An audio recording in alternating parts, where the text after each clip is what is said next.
Salut, c'est Wax, vous êtes sur M le Média. Dis-moi pour qui j'existerais. Des passants. Pour la plupart, ils sont intervenus sur mon album Étincelle, qui est sorti l'année dernière. Quand j'ai appris qu'on avait une date au Festival Jazz de Montreux, je me suis dit que j'allais construire mon roster au fur et à mesure de l'année. Et donc à chaque fois que j'avais une session avec un artiste, je lui proposais de venir. Je ne serai qu'un pas de plus. Quand j'étais petit, mon père m'a fait découvrir Jimi Hendrix très jeune.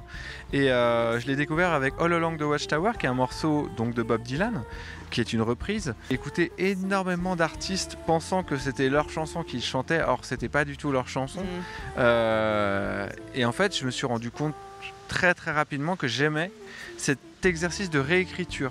J'adore écrire des chansons, mais je trouve que réécrire des chansons, il y a quelque chose de très stimulant. Ce qui est bien quand avec un artiste on veut faire de la musique, on veut faire une chanson avec quelqu'un, avoir un terreau commun, se dire il y a cette chanson que j'aime bien, moi aussi.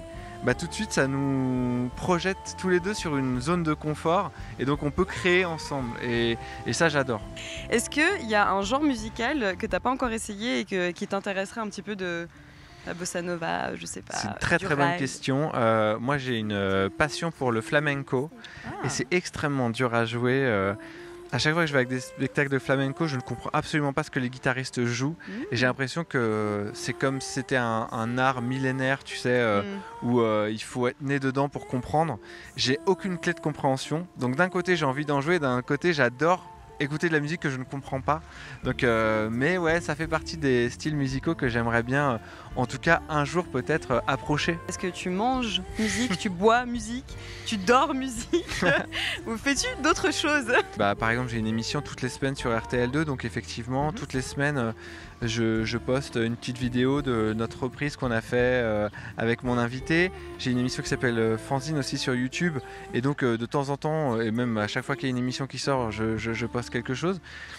Et des fois, c'est des rencontres, on a un téléphone, on fait une petite reprise. Voilà, comme tout à l'heure, on a fait une jolie reprise parce que le décor était trop magnifique pour passer à côté. Ouais, complètement. Et j'ai pas l'impression.